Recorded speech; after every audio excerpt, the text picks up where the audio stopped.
Հայաստանի Հանրապետության ռազմաքաղաքական ղեկավարությունը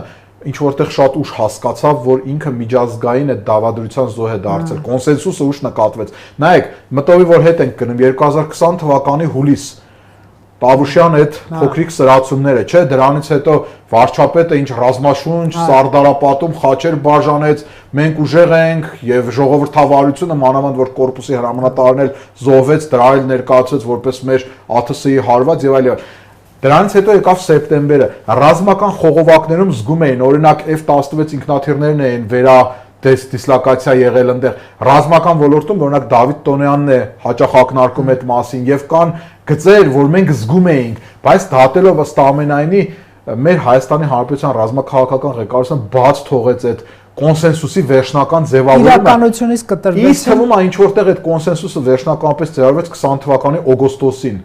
երբ որ Էրդողանը Ալիև զույգը կարողացավ Մոսկվայի ստրատեգներին համոզել, գիտեք, Մոսկվայի ստրատեգների աչքերով որ նայում էր, սենց էր վիճակը, դե լավ, 94-ից 2020 թվականին սենց ենք պահե, 3 նախագահների օրոք, հիմա ձեր վարչապետը մի քիչ ապստամբ, էմբոստ է մեր նկատմամբ, հիմա ուրիշ ձև կպահենք, ռուսները 25 տարի այդ